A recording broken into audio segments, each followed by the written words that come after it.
మేము మాట్లాడుతున్న మాటలు నీకు తెలుసు నాయన, మేము చేస్తున్న క్రియలు నీకు తెలుసు నా తండ్రి.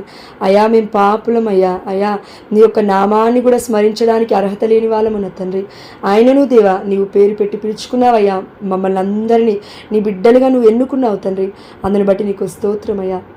అవును యేసయ్య, నీ వాక్యము సెలవిస్తుంది నా తండ్రి. ఇదిగో మొదటి ఆజ్ఞ, నన్ను ప్రేమించు అంటున్నావు యేసయ్య.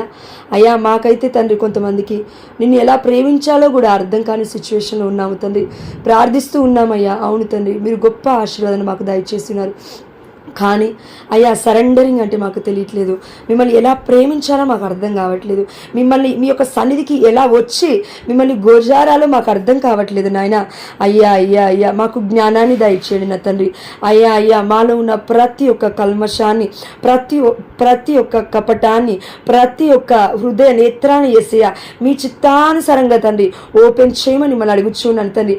అయ్యా ఆనాడు దావీదు ప్రార్థించిన ప్రార్థనైనా, ఇదిగో తండ్రి నీ సన్నిధి నుండి నన్ను గెంటివేయకయ్యా. అయ్యా నీ సన్నిధి నాతో లేకపోతే నాకు చచ్చిపోయినట్లుగా ఉంది తండ్రి అని ప్రార్థించాడయ్యా. అవును తండ్రి, నీ సన్నిధి లేకపోవడం అంటే శాంతి లేకపోవడం నాయన. నీ సన్నిధి లేకపోవడం అంటే ఆనందం లేకపోవడం తండ్రి. నీ సన్నిధి మాలో లోపిస్తుందంటే ప్రార్థన జీవితం లోపిస్తుందని అర్థం యేసయ్య. ఎందుకంటే యేసయ్య ఎప్పుడైతే మాలో ప్రార్థన లోపిస్తుందో ప్రార్థన ద్వారా మేము పొందుకోవాల్సిన పరిశుద్ధాత్మ శక్తి మానవులు నింపబడదు నా తండ్రి. అవును యేసయ్య. అయ్యా పరిశుద్ధాత్మ శక్తి మాలో ఎల్లవెల్లలా జీవించాలంటే మేము చేయాల్సింది ఒక్కటి నాయన. అదే తండ్రి ప్రార్థన. మొట్టమొదటి స్టెప్ నా తండ్రి. మొట్టమొదటిగా నా తండ్రి మేము తీసుకోవాల్సింది ఇనిషియేషన్ అయినా. సాతాను ప్రార్థన అవసరం లేదు, నీకు దేవుడు ఏం చేస్తున్నాడు అంటాడు తండ్రి. కానీ నువ్వేమంటావంటే ఇదిగో ప్రార్థన చేసి చూడు, దాని తర్వాత నీ యొక్క మనసు మొత్తం నేను మారుస్తా అంటావు నాయన. కానీ మాకు తండ్రి ఇదిగో తండ్రి అద్భుతాలు కావాలి, ఆహారం కావాలి నా తండ్రి. అనేకమైన సమస్యలు తండ్రి. ఇదిగో తండ్రి ఈనాడు పరిశుద్ధమైన వాక్యం చెప్తున్నట్లుగా పునీతుల పండుగ మేము సెలబ్రేట్ చేసుకుంటున్నట్టుగా నా తండ్రి మార్తమ్మ నిన్ను ఆహ్వానించింది యేసయ్య. ఇదిగో తండ్రి మరియమ్మ నీ పాదాల దగ్గర కూర్చుంది నా తండ్రి, సేవ చేస్తూ ఉంది తండ్రి, నీ యొక్క వాక్యాలను వింటుంది తండ్రి. కానీ మార్తమ్మ తన యొక్క ఇంటిలోకి, తన హృదయంలోకి ఆహ్వానించిన మార్తమ్మ చేసిన గొప్ప పని నీకు విందును తయారు చేస్తుందయ్యా. అంటే కష్టజీవిగా కనబడుతుంది తండ్రి. అదేవిధంగా మరియమ్మ వచ్చి నీ పాదాల దగ్గర కూర్చుంది నాయన. అన్నిటికంటే అతి ముఖ్యమైనది దేవుడి యొక్క వాక్యము, దేవుడి యొక్క బోధనలు అని. ఇదిగో సత్యమైన యేసు ప్రభువు వారి సత్యమై ఉన్నారు కాబట్టి సత్యమైన నీ బోధనలు వింటుంది నాయన బిడ్డ. అదేవిధంగా లాజరస్ని చూస్తున్న తండ్రి వీటన్నిటిని సమకూర్చడానికి ఒక గొప్ప వ్యక్తిగా ఆ ఇంటిలో ఉన్నాడయ్యా. అదేవిధంగా యోహాను సువార్త 11వ అధ్యాయము 11వ వచనం సెలవిస్తుంది నా తండ్రి, నా ప్రియమైన స్నేహితుడు అని నీవే చెప్పుకున్నావు నా తండ్రి. అదేవిధంగా అయ్యా ఈ మాట మా కొరకు ఎప్పుడైనా చెప్తారో ఏమో తండ్రి, మాకైతే తెలియదు. కానీ అయ్యా నా ప్రియమైన స్నేహితుడు అని మేము మీ మాటల ద్వారా అనిపించుకోవాలంటే అయ్యా వీటన్నిటిని పక్కకు పెట్టి కాసేపు మా శ్రమలని, బాధలని, కష్టాలని, కన్నీలని, నిందలని, అవమానాలని అన్నిటిని మేము పక్కకు పెట్టినా తండ్రి ఇదిగో తండ్రి మరియమ్మ వలె మీ పాద సన్నిధికి వస్తే నా తండ్రి ఏది చేయాల్సిన అవసరం లేదు నా తండ్రి. ఎలాంటి అవకతవకలు ఉన్నప్పటికీ నా తండ్రి మీరు సరిచేస్తారు నా తండ్రి. కానీ తండ్రి మేము విశ్వాసములో నడవలేకపోతున్నాము. ఎందుకంటే నా తండ్రి ఆనాడు ఏలియా ప్రవక్త మీరు అన్నారు తండ్రి, ఇదిగో ఇక్కడ మొత్తం కరువు ఉంది, కానీ నువ్వు కేరీతు వాగు దగ్గరికి వెళ్ళు, అక్కడ నీకు కాకుల ద్వారా నేను మాంసాన్ని అందిస్తాను, ఆహారాన్ని అందిస్తావన్నావు తండ్రి. ఇచ్చిన మాట ప్రకారం బిడ్డని పోషించావయ్యా. అక్కడ నీళ్లు లేవు, ఏది లేదు, కానీ కేరీతు వాగును బిడ్డ కోసం మీరు సమకూర్చి ఉన్నారు తండ్రి. అదేవిధంగా హాగారు నా తండ్రి ఎడారిలో ప్రయాణం చేస్తూ ఉన్నప్పుడు తన బిడ్డ చనిపోతాడేమో అని ఆలోచిస్తున్న సమయంలో అయ్యా నీటి బుగ్గనే తండ్రి మీరు సమకూర్చున్నారు తండ్రి. అయ్యా నీవు సృష్టికర్తవు నా తండ్రి. శూన్యము నుంచి నువ్వు సృష్టిస్తావయ్యా. అతి శూన్యము నుండి దేవా నువ్వు సృష్టిస్తావు దేవా. అంధకారంలో దేవా నీవు వెలుగును సృష్టించినావు తండ్రి. అలాంటిది పురుగు వంటి జీవితం అయ్యా మాది. అయ్యా గడ్డిపోచ వంటిది నా తండ్రి మా జీవితం. నీ పైన ఆధారపడితే నువ్వు పోషించలేవా తండ్రి. కానీ మాలో ఉన్న ఆలోచన నేను సంపాదించాలి, ఇంకా సంపాదించాలి, ఇంకా ఏదో చేయాలి అంటే నా తండ్రి ఆ విధంగా ఆలోచిస్తున్న తండ్రి, అవును దేవా, నువ్వు మనుషుని పుట్టించావు నా తండ్రి, ఎందుకంటే కష్టజీవులుగా ఇదిగో తండ్రి జీవించమన్నావయ్యా. ఆ కష్టానికి ప్రతిఫలమే ఇదిగో నువ్వు తింటా అంటున్నావు తండ్రి. కష్టము అంటే నా తండ్రి కేవలం ఈ లోక విషయాలు చేస్తేనే కష్టం కాదు నాయన. ఇదిగో నీ పరిచర్యలో కష్టం ఉంటుంది, నీ యొక్క ప్రార్థనలో కష్టం ఉంటుంది నా తండ్రి. ఇదిగో తండ్రి ఎదుర్కొంటున్న ప్రతి ఒక్క వేదనలో, శోధనలో దేవా, ప్రతి ఒక్క విషయంలో ప్రతి బిడ్డకి నా తండ్రి ఏదో ఒకటి ఎదురవుతూనే ఉంటాయి నాయన. అంత మాత్రాన తండ్రి నేను ఇంకా ఏదో చేయాలి, నా కుటుంబాన్ని నిలబెట్టుకోవడానికి కాదు నా తండ్రి, నేను ఏదో చేయాలి అని దేవుడు చెప్తూ ఉన్నాడు. అదేంటంటే మరియమ్మతో చెప్పిన మాట, ఇదిగో మరియమ్మ ఇదిగో అమూల్యమైనది ఎన్నుకున్నది, అది తన నుండి ఎవరునూ తీసివేయలేరు అంటున్నావు యేసయ్య. మార్తమ్మతో చెప్తూ ఉన్నావు తండ్రి ఈ మాట, కష్టాజీవి అయిన మార్తమ్మతో ఈ మాట నువ్వు చెప్తూ ఉన్నావు తండ్రి. అంటే నీ పాద సన్నిధిలో సమస్తము సమకూడి జరుగుతుందని నువ్వు చెప్తూ ఉన్నావు యేసయ్య. అవును తండ్రి, ఇది మాకు విశ్వసించడానికి విడ్డూరంగా ఉండొచ్చు నా తండ్రి, కానీ ఎంతో మంది బిడ్డలు నువ్వు పోషించావయ్యా. అంతెందుకు తండ్రి, నన్ను పోషిస్తున్నావు తండ్రి. నా భర్త ఒక్క రూపాయి కూడా నాకు ఇవ్వకపోయినా నువ్వు నన్ను పోషిస్తున్నావయ్యా. ఎలా పోషిస్తున్నావో, ఎలా వస్తున్నాయో నాకైతే తెలియదు నా తండ్రి. అయ్యా అది నీ కృప నా తండ్రి, నీ చలవ నా తండ్రి. ఈ ప్రార్థనా గ్రూప్లో ఉన్న వాళ్ళు ఒక్కరు కూడా నాకు ఒక్క రూపాయి కూడా తండ్రి 2.5 సంవత్సరాల నుంచి ఇవ్వలేదు నాయన.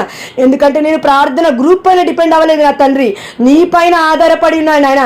నీ పైన ఆధారపడే వారికి నా తండ్రి ఇదిగో తండ్రి ఆ యొక్క అడవిలో తిరుగుతున్న సింహపు పిల్లలకైనా పులి పిల్లలకైనా కొలువ ఉంటుందేమో, కానీ ఇదిగో తండ్రి నీ బిడ్డలకి కొదువ ఉండదని నీ వాక్యం సెలవిస్తుందయ్యా.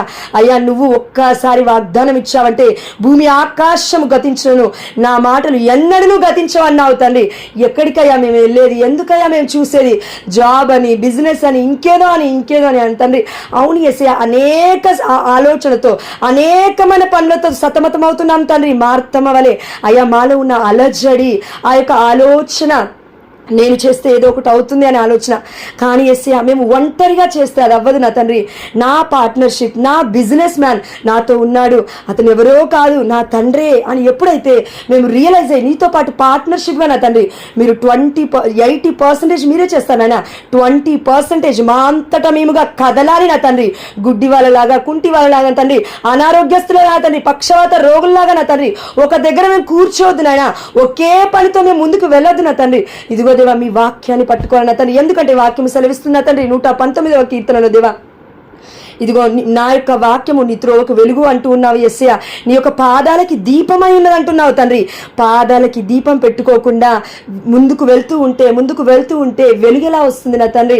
అయ్యా రాదు నా తండ్రి. అదేవిధంగా వాక్యము అనే యొక్క వెలుగును మేము పట్టుకోకుండా యేసయ్య నీవే వెలుగుకి కర్తవై ఉన్నావయ్యా. ఆదిలో వాక్యం ఉండెను, ఆ వాక్కు దేవుడి యొద్ద ఉండెను, ఆ వాక్కే దేవుడు ఆయను. కానీ మొట్టమొదటిగా మేము గుర్తుపెట్టుకోవాల్సింది వాక్కు అంటే యెహోవా తండ్రి అని మేము అందరము ఒకే మాట. ఇదిగో వాక్కు ఎలా అయితే ఇదిగో భూమి ఆకాశమును సృష్టించను, దేవుడి నుండి వెలువడిన మాటే నోటి వాక్కు నా తండ్రి. ఆ వాక్కు ఎప్పుడైతే పుట్టిన క్షణం ఉందో అక్కడి నుంచే నువ్వు ఉన్నావయ్యా. అవును తండ్రి, ఇదిగో యెహోవా తండ్రి ఆత్మస్వరూపుడై ఉన్నాడని మత్తయి సువార్తను బోధిస్తూ ఉన్నావు యేసయ్య. అదేవిధంగా నా తండ్రి ఇదిగో నేను నరుణ్ణి మా పోలికలలో చేస్తాం ఇప్పుడు అని అన్నాడు తండ్రి దేవుడు. అంటే అక్కడ అర్థం ఏంటంటే యెహోవా తండ్రి, యేసు ప్రభువు వారు ఆత్మస్వరూపుడు, ముగ్గురు ఒకే రీతిగా అక్కడ ఉండి మానవుని సృష్టిస్తూ ఉన్నారు దేవా. ఇది మాకు అర్థమయ్యే విధంగా చేయండి నా తండ్రి. ఎప్పుడైతే నా తండ్రి ఇదిగో తండ్రి 3 4 100 మందిని మేము ఇదిగో తండ్రి వెళ్తూ ఉంటాం, వస్తూ ఉంటాం, అమ్మ డబ్బులు లేవు నాకు డబ్బులు ఇవ్వు, అయ్యా డబ్బులు లేవు నాకు డబ్బులు ఇవ్వు, ఇంకేదో కావాలి. కానీ పరిశుద్ధాత్మ దేవుడు అయినా నీవు ఇదిగో 3గా మీరు మాలో నివసిస్తూ ఉన్నారయ్యా. ఆత్మ స్వరూపుడి వలె, యేసు ప్రభుల వారి వలె, యెహోవా తండ్రి వలె మీరు మాలో నివసిస్తున్నప్పుడు మాలో ఉన్నది ఒక్కరు కాదు నా తండ్రి, 3 శక్తి మాలో ఉంది నాయన. ఈ శక్తి ఏ బిడ్డలైతే నా తండ్రి గుర్తు పెట్టుకుంటారు వారి యొక్క జీవితాలే గొప్పగా సాక్ష్యముగా మారుతుందంటున్నావు నా తండ్రి. సాక్ష్యం అంటే నా తండ్రి కన్సీవ్ అవ్వని వాళ్ళు కన్సీవ్ అయ్యేటట్టు కాదు నాయన, జాబ్ లేని వాళ్ళకి జాబ్ కాదు నా తండ్రి. ఇదిగో తండ్రి నీ పాత్ర వలె మారడమే గొప్ప సాక్ష్యము నాయన. నీ రూపంలో దేవా మేము ఏ విధంగా పుట్టినప్పుడు నువ్వు సృష్టించినావో ఆ రూపాన్ని మేము కోల్పోతూ ఉన్నాము నా తండ్రి ప్రార్థన చేయకుండా. ఇప్పుడు ఎప్పుడైతే మేము ప్రార్థనలోకి వస్తామో ఆ రూపాన్ని తండ్రి మీరు ఇస్తూ ఉంటారు. ఏ విధంగా అయితే ఇదిగో ఆనాడు యేసు ప్రభువు వారు దివ్య రూప ధారణ ధరించిన అదే విధంగా మాలో ఉన్న ప్రతి ఒక్క పాపము నా తండ్రి ప్రార్థన ద్వారా వెళ్ళిపోతుంది, రక్త శరీరాలను భుజించడం ద్వారా వెళ్ళిపోతుంది నా తండ్రి, నీరును పోసుకోవడం ద్వారా ఇదిగో దేవా వాక్యాన్ని చదవడం ద్వారా నా తండ్రి మేము రూపాంతరము చెందుతాము నాయన మీలో. అది మాకు అర్థమయ్యే విధంగా చెప్పండి నా తండ్రి. ఎందుకంటే నా తండ్రి వాక్యమే సమృద్ధి అంటున్నావు, పరిశుద్ధాత్మ దేవుడే సమృద్ధి అంటున్నావు దేవా. ఎక్కడ ఎప్పుడైతే నువ్వు ప్రార్థిస్తావు, ఆనాడు ఏలియా ప్రవక్త ప్రార్థిస్తున్న తండ్రి వర్షాలే పడ్డాయి నా తండ్రి. యెహోషువ ప్రార్థిస్తే సూర్య చంద్రుడే ఆగిపోయినారు నా తండ్రి. సృష్టి వారి మాట వింటూ ఉంటే అయ్యా నీవు మా మాట వింటావు నాయన, కానీ మేము అడిగే దాంట్లో ఏదో లోపం ఉంది అయ్యా, మేము అడిగే దాంట్లో ఏదో అవిశ్వాసం ఉంది అయ్యా. మేము మీ బిడ్డలము నా తండ్రి. అయ్యా నువ్వు మమ్మల్ని రక్తాన్ని పెట్టి కొనుక్కున్నావయ్యా. అయ్యా మేము అవిశ్వాసంలో జీవిస్తున్నామేమో, మమ్మల్ని క్షమించు నా తండ్రి. అయ్యా మమ్మల్ని కట్టండి నా తండ్రి. అయ్యా మమ్మల్ని కొట్టు నా తండ్రి. అయ్యా మమ్మల్ని సరిదిద్దు నా తండ్రి. అయ్యా నీ పాత్ర వలె మమ్మల్ని మార్చుకో అయ్యా. ఎప్పుడైతే నీ పాత్ర వలె నా తండ్రి ఇదిగో దేవా నీలోకి రూపాంతరం చెందకపోయినా పర్లేదు నా తండ్రి.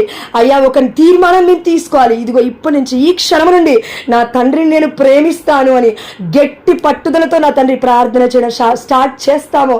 అయ్యా మేము చేయాల్సిన అవసరం లేదు నా తండ్రి. నీ పరిశుద్ధాత్మని ఆల్రెడీ నువ్వు మాలో పెట్టి ఉన్నావు అయ్యా, కానీ మేము వినలేకపోతూ ఉన్నాము, విధేయత చూపించలేకపోతూ ఉన్నాము. నాకు అనేక పనులు ఉన్నాయి, నా వల్ల అవుతుంది. వాళ్ళకి ఏం పని లేదు, ఆ అమ్మాయికి ఏం పని లేదు, ప్రార్థన చేస్తూనే ఉంటుంది 24 గంటలు. కానీ నాకు ఎన్నో పనులు ఉన్నాయని ఆలోచన తండ్రి. మమ్మల్ని మేము తగ్గించుకోకుండా ఎదుటి వాళ్ళని తగ్గిస్తున్నా తండ్రి. నేను అందుకే ప్రార్థన చేయలేకపోతున్నాను అంటున్నావు దేవా. ఇది కూడా దూషణేనా తండ్రి, ఇది కూడా నా తండ్రి సాతానికి ఇష్టమైన మాటలే నా తండ్రి, దేవుడికి ఇష్టమైన మాటలు ఇవి కాదు నా తండ్రి. ఎప్పుడైనా నా తండ్రి అయ్యా బిడ్డలు ఏ బాధలో ఉన్నారో, ఏ కష్టంలో ఉన్నారో, ఎందుకు జాయిన్ అవ్వలేకపోతున్నారో, ఏ ఆత్మ వారిని పట్టి పీడిస్తుందో నా తండ్రి అయ్యా నీవు సమస్తాన్ని చూస్తూ ఉన్నావు యేసయ్య. అయ్యా అంధకారపు శక్తులతో బిడ్డలు బాధపడుతున్నారేమో అయ్యా, ఇదిగో సంఖ్యలతో బిడ్డలు బంధించబడి ఉన్నారు యేసయ్య. యేసు నామములో ప్రతి ఒక్క బంధకము నా తండ్రి, ప్రతి ఒక్క సంఖ్యను నా తండ్రి త్రుంచబడిన గాక నా తండ్రి. దేవా నీ యొక్క పరిశుద్ధమైన రక్తము చేత మాకు స్వస్థతను అనుగ్రహించండి నాయన. మా నోటి మాటలు మీ ఆధీనంలో పెట్టుకోండి నా తండ్రి. ఇదిగో తండ్రి మా నోటిలో ఉన్న నాలుకను దేవా, నరం లేని ఈ నాలుకను మీ ఆధీనంలో ఉంచుకోండి నా తండ్రి. అతిగా మాట్లాడితే నా తండ్రి ఇదిగో నువ్వు ఆత్మను కోల్పోతావు అంటున్నావు తండ్రి, అనవసరమైన మాటలైనా. కానీ పరిశుద్ధాత్మ పొందుకొని మేము ఎంత ప్రార్థిస్తే అంత శక్తి వస్తుంది అంటున్నావు తండ్రి. ఎక్కువగా ఆకలిస్తుంది నాయన మాకు. ఒకసారి డిప్రెషన్ వచ్చినప్పుడు, స్ట్రెస్ వచ్చినప్పుడు, ఎవరి మీద కోపం వచ్చినప్పుడు కిచెన్లోకి వెళ్ళి దబదబా వెళ్ళి ఏదో ఒకటి తింటూనే ఉంటాము నాయన.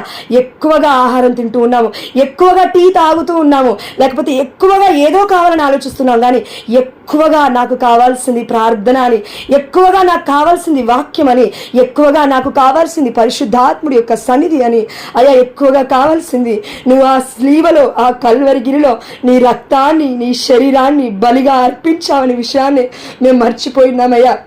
అన్యులు ఏ విధంగా అయితే రోడ్ల పైన నా తండ్రి ఇదిగో రాళ్ళకి రప్పలకి పూజలు చేస్తున్నారు వేసి, అదేవిధంగా మేమును మా ఆలోచనలు దేవా మా ఆధీనంలో పెట్టుకోకుండా మా ఆలోచనలకి మేము బానిసలు అయిపోతున్నాము తండ్రి. మా ఒంటింట్లో ఉన్న వాటికి నా తండ్రి ఇదిగో బానిసలు అయిపోతున్నాము నైనా.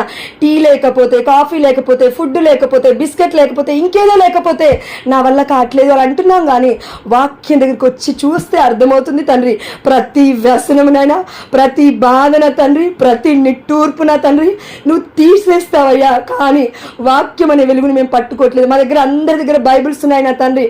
కొత్తగా నా తండ్రి ఇద్దరు ప్రొటెస్టెంట్స్ వాళ్ళైనా బైబిల్స్ అడుగుతూ ఉన్నారు నాయన. కానీ కథోలికుల్లో మాలో ఉన్న బిడ్డలు కొంతమంది బైబిల్ అడగలేకపోతున్నారు. ఉన్న బైబిలే తండ్రి దుమ్ము పట్టిపోయింది తండ్రి, మూలకుంది యేసయ్య. అది ఎలా ఉందంటే ఏ విధంగా అయితే ఒక మంచి ఫ్రేమ్ తీసుకొచ్చి ఇంట్లో పెట్టుకొని దానికి ఒక ప్రార్థన లేకుండా, లేకపోతే రోజు పట్టుకొని ప్రార్థన లేకుండా ఎప్పుడైతే మేము అలా నిష్ప్రయోజనముగా దాన్ని విడిచిపెడతామో, ఎప్పుడైతే ఇంట్లో ప్రార్థన ఉండదో, ఎప్పుడైతే ఇంట్లో తండ్రి స్వస్థత అనే ఒక మాట మా నుంచి రాదో, ఎప్పుడైతే సమృద్ధి అనే మాట మా దగ్గర నుంచి రాదో, ఎప్పుడైతే ఆత్మస్వరూపుడు మాలో, మా కుటుంబంలో, మా ప్రార్థన ద్వారా నివసించడో, అక్కడ ఉన్న ప్రతి ఒక్క ఫ్రేమ్, అక్కడ ఉన్న ప్రతి రోజరీ, ప్రతి ఒక్కటి నా తండ్రి ఇదిగో తండ్రి ఐడల్ గా మారిపోతుందని నువ్వు చెప్తున్నావు. అవును తండ్రి, విగ్రహం లాగా మారిపోతాయి నా తండ్రి.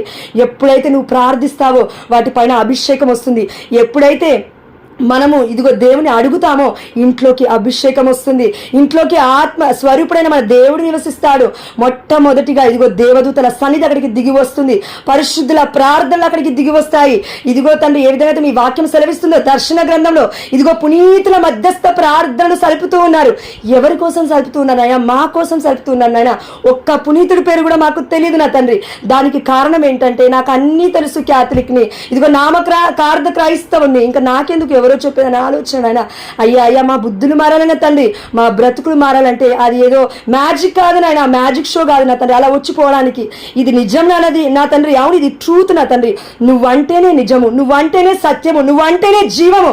ఇదిగో ఈ లోకాధిపతి మిమ్మల్ని దొంగిలించుటకు, హత్య చేయటకు వస్తాడు, కానీ ఇదిగో నేను మాత్రం మీకు సమృద్ధిని, ఇదిగో గొప్పగా సమృద్ధికరమైన జీవితాన్ని ఇచ్చుటకు నేను వచ్చాను అన్నావు తండ్రి యోహాను 10:10. అవును యేసయ్య, మీరు అన్నారంటే అది నిజమైన తండ్రి. అయ్యా అవును తండ్రి, అయినప్పటికీ ఒప్పుకుంటున్నామయ్యా, మేము పాపాత్ములైన తండ్రి, మేము అపరిశుద్ధులమే అయ్యా.